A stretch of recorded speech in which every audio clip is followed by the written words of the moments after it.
Hi friends, ಇವತ್ತು ತುಂಬ ರುಚಿಯಾಗಿರೋವಂಥ ಹೀರೆಕಾಯಿ ಚಟ್ನಿ ಮತ್ತು ಈಸಿಯಾಗಿ ಮಾಡ್ಬೋದಾದಂಥ ಹೀರೆಕಾಯಿ ಪಲ್ಯ ಹೇಗೆ ಮಾಡೋದು ಅಂತ ತೋರಿಸ್ತಾ ಇದ್ದೀನಿ.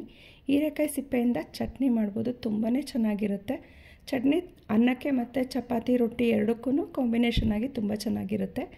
ಹೇಗೆ ಮಾಡೋದು ಅಂತ ನೋಡೋಣ. ನಾನಿಲ್ಲಿ 2 ಹೀರೆಕಾಯಿ ತೊಗೊಂಡಿದ್ದೀನಿ. ಅದನ್ನು ನೀಟಾಗಿ ತೊಳ್ಕೊತಾ ಇದ್ದೀನಿ. ಸಿಪ್ಪೆ ತೊಗೊಳ್ತಾ ಇರೋದ್ರಿಂದ ನೀಟಾಗಿ ಹಿಂಗೆ ಉಜ್ಜಿ ವಾಶ್ ಮಾಡಬೇಕು. ವಾಶ್ ಮಾಡಾದ್ಮೇಲೆ ಇದನ್ನು ಸಿಪ್ಪೆ ಎರ್ಕೋಬೇಕು. ಎಲ್ಲ ಗಲೀಜೆಲ್ಲ ಹೋಗೋ ಥರ ನೀಟಾಗಿ ತೊಳ್ಕೊಬೇಕು. ಈಗ ಬೌಲಲ್ಲಿ ನೋಡಿರಿ ಎಷ್ಟು ಗಲೀಜಿದೆ. ಆ ಗಲೀಜೆಲ್ಲ ಹೋಗೋ ಥರ ನೀಟಾಗಿ ತೊಳ್ಕೊಬೇಕು. ನೀಟಾಗಿ ತೊಳ್ಕೊಂಡಾದ್ಮೇಲೆ ಒಂದು ಪ್ಲೇಟ್ ಇಟ್ಕೊಂಡು ಹೀಗೆ ಎರ್ಕೊಳ್ಳಿ. ಸಿಪ್ಪೆ ಎಲ್ಲ ಪ್ಲೇಟಿಗೆ ಬೀಳಬೇಕು, ಆ ರೀತಿ ಎರ್ಕೊಳ್ಳಿ. ಸಿಪ್ಪೆನ ಮೇಲ್ಮೇಲೆ ಅಂತ ಏನಿಲ್ಲ, ಸ್ವಲ್ಪ ಪ್ರೆಸ್ ಮಾಡಿನೇ ಎರ್ಕೊಳ್ಳಿ. ಮಿಕ್ಕಿದನ್ನ ಪಲ್ಯ ಮಾಡ್ಕೋಬೋದು. ಪಲ್ಯನೂ ತುಂಬ ಚೆನ್ನಾಗಿರುತ್ತೆ ರೊಟ್ಟಿಗೆಲ್ಲ. ಇವಾಗ ಈ ರೀತಿ ಎರ್ಕೋತಾ ಇದ್ದೀನಿ. ಮೂರು ಹೀರೆಕಾಯಿನ ಈ ರೀತಿ ನೀಟಾಗಿ ಎರ್ಕೋಬೇಕು. ಎರ್ಕೊಂಡಾದ್ಮೇಲೆ ಹೀರೆಕಾಯಿನ ತೆಗೆದು ಸೈಡಿಗೆ ಇಟ್ಕೊಂಡು ಪ್ಲೇಟಲ್ಲಿರೋ ಹೀರೆಕಾಯಿ ಸಿಪ್ಪೆಗೆ ಸ್ವಲ್ಪ ನೀರು ಹಾಕಿ ಮತ್ತೆ ವಾಶ್ ಮಾಡ್ಕೊಳ್ಳಿ. ವಾಶ್ ಮಾಡಿಕೊಂಡು ನೀರೆಲ್ಲ ತೆಗೆದು ಹಿಂಡ್ಕೋಬೇಕು. ಫಸ್ಟೇ ಚೆನ್ನಾಗಿ ವಾಶ್ ಮಾಡಿದ್ದೀವಿ.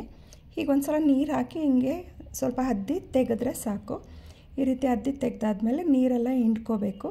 ಅಂದರೆ ತುಂಬ ಏನು ಹಿಂಡೋದು ಬೇಡ. ಹಿಂಗೆ ತಗೊಂಡು ಸ್ವಲ್ಪ ಜಸ್ಟ್ ಪ್ರೆಸ್ ಮಾಡಿ ಹಿಂಗೆ ಹಿಂಡ್ಕೊಳ್ಳಿ. ಹಿಂಡ್ಕೊಂಡಾದ್ಮೇಲೆ ಬಾಣಲೆಗೆ 1 ಸ್ಪೂನ್ ಎಣ್ಣೆ ಹಾಕಿ ಆಮೇಲೆ ಹುರ್ಕೋಬೇಕು. ಈಗ ಹಿಂಡಿ ತೆಗೆದಾಗಿದೆ. ಒಂದು ಬಾಣಲೆ ಇಟ್ಟು ಅದಕ್ಕೆ 1 ಸ್ಪೂನಷ್ಟು ಎಣ್ಣೆ ಹಾಕ್ತಾಯಿದ್ದೀನಿ. 1 ಸ್ಪೂನ್ ಎಣ್ಣೆ ಹಾಕಿದ್ಮೇಲೆ ಸಿಪ್ಪೆನ ಹಾಕಿ ನೀಟಾಗಿ 5 ನಿಮಿಷ ಲೋ ಫ್ಲೇಮಲ್ಲಿಟ್ಟು ಹುರ್ಕೋಬೇಕು. ನಿಧಾನಕ್ಕೆ ಸಿಪ್ಪೆ ಚೆನ್ನಾಗಿ ಹುರ್ಕೋಬೇಕು, ಅಂದರೆ ಕಪ್ಪಾಗಬಾರ್ದು. ಲೋ ಫ್ಲೇಮಲ್ಲಿ ಇಟ್ಕೊಂಡು ಸ್ಮೆಲ್ ಹೋಗೋವರೆಗೂ ನೀಟಾಗಿ ಹುರ್ಕೋಬೇಕು. ನೀಟಾಗಿ ಹುರ್ಕೊಂಡ್ರೆ ಚಟ್ನಿ ತುಂಬ ಚೆನ್ನಾಗಿ ಬರುತ್ತೆ. ಚಟ್ನಿ ಟೇಸ್ಟ್ ಅಂತೂ ತುಂಬ ಚೆನ್ನಾಗಿದೆ. ಈ ಥರ ಒಂದು ಸಲ ಚಟ್ನಿ ಮಾಡಿ ನೋಡಿ. ಮತ್ತೆ ಮಾಡ್ಕೋಬೇಕು ಅನಿಸುತ್ತೆ.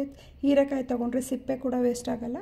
ಹೀರೆಕಾಯಿಂದ ಪಲ್ಯ ಮಾಡ್ಬೋದು ಮತ್ತು ಸಾಂಬಾರು ಕೂಡ ಮಾಡ್ಬೋದು. ಇವಾಗ ಸಿಪ್ಪೆ ಚೆನ್ನಾಗಿ ಹುರ್ಕೊಂಡಾಗಿದೆ. ಇದನ್ನು ತೆಗೆದೊಂದು ಪ್ಲೇಟಿಗೆ ಎತ್ತಿಟ್ಕೊಳ್ಳೋಣ. ಸಿಪ್ಪೆ ಪ್ಲೇಟಿಗೆ ಎತ್ತಿಟ್ಕೊಂಡಾದ್ಮೇಲೆ ಅದೇ ಬಾಣಲಿಗೆ 1-2 ಸ್ಪೂನ್ ಎಣ್ಣೆ ಹಾಕಿ 1-3 ಟೇಬಲ್ ಸ್ಪೂನಷ್ಟು ಕಡಲೆಬೀಜ ಹಾಕ್ತಾಯಿದ್ದೀನಿ. ಕಡಲೆಬೀಜನ 1 ನಿಮಿಷ ಹಿಂಗೆ ಫ್ರೈ ಮಾಡ್ಕೊಳ್ಳಿ. ಕಡಲೆಬೀಜ ಫ್ರೈ ಆದಮೇಲೆ ಇದಕ್ಕೆ ಉದ್ದಿನಬೇಳೆ ಮತ್ತು ಕಡಲೆಬೇಳೆ ಹಾಕಬೇಕು. 1.5 ಸ್ಪೂನಷ್ಟು ಉದ್ದಿನಬೇಳೆ ಹಾಕ್ತಾಯಿದ್ದೀನಿ. ಅದಾದಮೇಲೆ 1 ಸ್ಪೂನಷ್ಟು ಕಡಲೆಬೇಳೆ ಹಾಕ್ತಾಯಿದ್ದೀನಿ. ಕಡಲೆಬೇಳೆ, ಉದ್ದಿನಬೇಳೆ, ಕಡಲೆಬೀಜ ಇಷ್ಟು ಮೂರೂ ಚೆನ್ನಾಗಿ ಹುರ್ಕೋಬೇಕು. ಇದು 3 ಚೆನ್ನಾಗಿ ಫ್ರೈ ಆದಮೇಲೆ ಇದಕ್ಕೆ ಒಂದು 5 ಒಣಮೆಣಸಿನ್ಕಾಯಿ ಹಾಕ್ತಾಯಿದ್ದೀನಿ.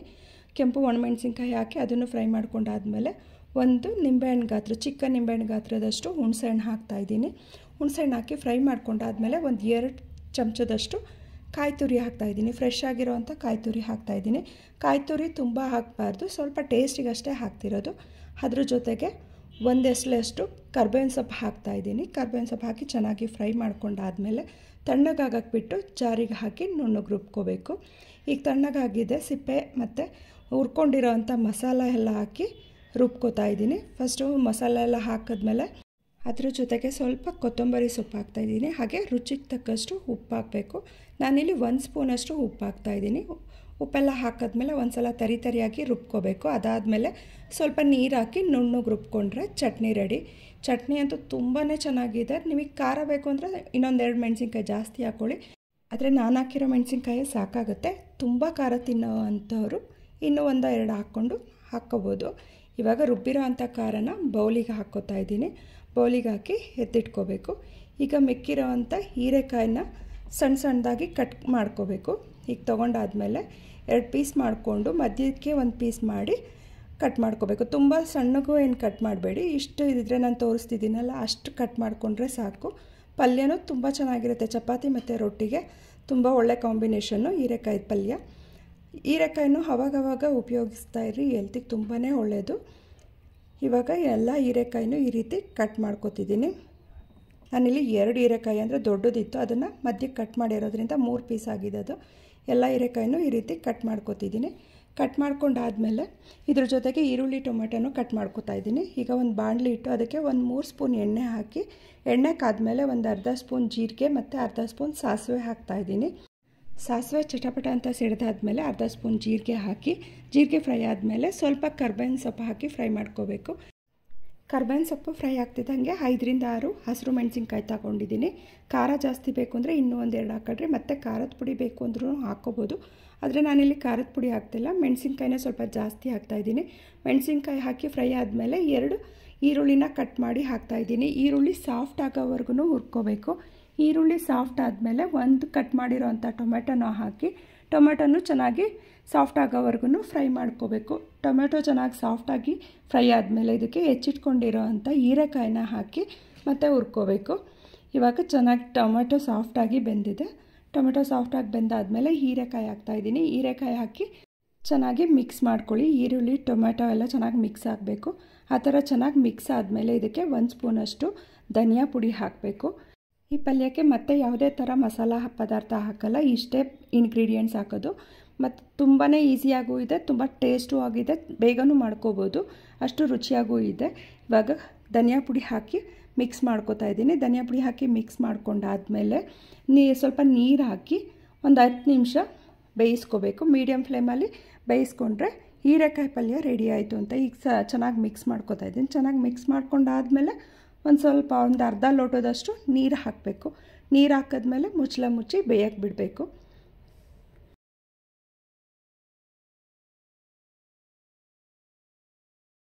ಇವಾಗ ಒಂದು ಅರ್ಧ ಲೋಟದಷ್ಟು ನೀರು ಹಾಕ್ತಾಯಿದ್ದೀನಿ. ನೀರು ಹಾಕಿದ್ಮೇಲೆ ಒಂದು ಸಲ ಚೆನ್ನಾಗಿ ಮಿಕ್ಸ್ ಮಾಡಿ ಮುಚ್ಚಳ ಮುಚ್ಚಿ ಮೀಡಿಯಮ್ ಫ್ಲೇಮಲ್ಲಿ ಒಂದು 10 ನಿಮಿಷ ಬೇಯಿಸ್ಕೊಂಡ್ರೆ ಪಲ್ಯ ರೆಡಿ ಆಗುತ್ತೆ. ಇವಾಗ ಮುಚ್ಚಳ ಮುಚ್ಚಿ ಒಂದು 10 ನಿಮಿಷ ಬೇಯಕ್ಕೆ ಬಿಡ್ತೀನಿ.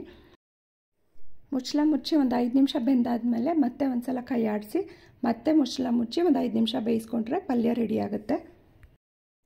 ಇವಾಗ ಇದಕ್ಕೆ ರುಚಿಗೆ ತಕ್ಕಷ್ಟು ಉಪ್ಪು ಹಾಕ್ತಾಯಿದ್ದೀನಿ. ಉಪ್ಪು ಹಾಕಿ ಒಂದು ಸಲ ಮಿಕ್ಸ್ ಮಾಡಿ ಬೇಯಕ್ಕೆ ಬಿಟ್ಟರೆ ಪಲ್ಯ ರೆಡಿ ಆಯಿತು ಅಂತ. ಇವಾಗ ಪಲ್ಯ ರೆಡಿಯಾಗಿದೆ, ಸರ್ವ್ ಮಾಡೋಣ. ರೊಟ್ಟಿ ಮತ್ತು ಚಪಾತಿ ಜೊತೆ ತುಂಬಾ ಚೆನ್ನಾಗಿರುತ್ತೆ ಹೀರೆಕಾಯಿ ಪಲ್ಯ. ನಾನಿವತ್ತು ರೊಟ್ಟಿ ಮಾಡಿದೆ, ರೊಟ್ಟಿ ಜೊತೆ ಪಲ್ಯ ಸರ್ವ್ ಮಾಡ್ತಾಯಿದ್ದೀನಿ. ಹಾಗೆ ಚಟ್ನಿ ಕೂಡ ರೊಟ್ಟಿಗೆ, ಚಪಾತಿಗೆ, ಅನ್ನಕ್ಕೆ ಎಲ್ಲದಕ್ಕೂ ಕಾಂಬಿನೇಷನ್ ಆಗಿ ತುಂಬ ಚೆನ್ನಾಗಿದೆ. ಬಿಸಿ ಅನ್ನಕ್ಕೆ 1 ಸ್ಪೂನ್ ತುಪ್ಪ ಹಾಕಿ ಅದ್ರ ಮೇಲೆ ಚಟ್ನಿ ಹಾಕಿ ಸರ್ವ್ ಮಾಡ್ತಾಯಿದ್ದೀನಿ. ಅನ್ನದ ಜೊತೆ ಅಂತೂ ಕಾಂಬಿನೇಷನ್ ಆಗಿ ತುಂಬ ಚೆನ್ನಾಗಿದೆ. ಹಾಗೆ ರೊಟ್ಟಿ ಜೊತೆಗೂ ಚೆನ್ನಾಗಿದೆ. ಈ ಥರ ಒಂದು ಸಲ ಟ್ರೈ ಮಾಡಿ ನೋಡಿ, ತುಂಬ ಇಷ್ಟಪಟ್ಟು ಮಾಡ್ಕೋತೀರ. ತುಂಬ ಟೇಸ್ಟಿಯಾಗೂ ಇದೆ. ಎಲ್ಲ ಅದಕ್ಕೂ ಕಾಂಬಿನೇಷನ್ ಆಗುತ್ತೆ. ನಾವು ಅರ್ಜೆಂಟಾಗಿ ಸಾಂಬಾರಿಲ್ಲ ಅಂತ ಅಂದರೆ ಈ ಥರ ಮಾಡ್ಕೋಬೋದು. ಹೀರೆಕಾಯಿ ಯಾವುದೇ ರೀತಿ ವೇಸ್ಟ್ ಆಗೋಲ್ಲ. ಹೀರೆಕಾಯಿ ಸಿಪ್ಪೆಯಿಂದ ಚಟ್ನಿ ಮಾಡಿಟ್ರೆ ಹೊರಗಿಟ್ರೆ 2-3 ದಿನ ಇಟ್ಕೋಬೋದು. ಹಾಗೆ ಫ್ರಿಡ್ಜಲ್ಲಿಟ್ಟರೆ 1 ವಾರದವರೆಗೂ ಇಟ್ಕೊಂಡು ಯೂಸ್ ಮಾಡ್ಕೋಬೋದು. ಒಂದು ಸಲ ಮಾಡಿದ್ರೆ 1 ವಾರದವರೆಗೆ ಇಟ್ಟು ಯೂಸ್ ಮಾಡ್ಕೋಬೋದು. ತುಂಬಾ ಚೆನ್ನಾಗಿರುತ್ತೆ. ಈ ಥರ ಒಂದು ಸಲ ಟ್ರೈ ಮಾಡಿ ನೋಡಿ, ತುಂಬ ಇಷ್ಟಪಟ್ಟು ತಿಂತೀರ. ಈಗ ಅನ್ನದ ಜೊತೆನೂ ಕಾಂಬಿನೇಷನ್ ತುಂಬಾ ಚೆನ್ನಾಗಿರುತ್ತೆ. ಸಾಂಬಾರಿಲ್ಲ ಅಂದಾಗ ರೊಟ್ಟಿ ಜೊತೆಗೆ ಚಟ್ನಿ ಮಾಡಿದಾಗ ಹೀರೆಕಾಯಿ ಚಟ್ನಿನ ಅದನ್ನು ಅನ್ನಕ್ಕೆ ಕೂಡ ಸರ್ವ್ ಮಾಡ್ಬೋದು. ತುಂಬ ಚೆನ್ನಾಗಿದೆ. ಹೀರೆಕಾಯಿ ಪಲ್ಯ, ಚಟ್ನಿ, ಸಾಂಬಾರು ಎಲ್ಲದನ್ನೂ ತುಂಬ ಚೆನ್ನಾಗಿರುತ್ತೆ. ಈ ಥರ ಒಂದು ಸಲ ಟ್ರೈ ಮಾಡಿ ನೋಡಿ. ಹಾಗೆ ಯಾರೆಲ್ಲ ಸಬ್ಸ್ಕ್ರೈಬ್ ಆಗದೆ ವೀಡಿಯೋಸ್ ನೋಡ್ತಿದ್ದೀರಾ, ಪ್ಲೀಸ್ ಸಬ್ಸ್ಕ್ರೈಬ್ ಆಗಿ, ಲೈಕ್ ಮಾಡಿ, ಶೇರ್ ಮಾಡಿ. ಆಲ್ರೆಡಿ ಸಬ್ಸ್ಕ್ರೈಬ್ ಆಗಿರೋರಿಗೆ thank you so much. Thank you.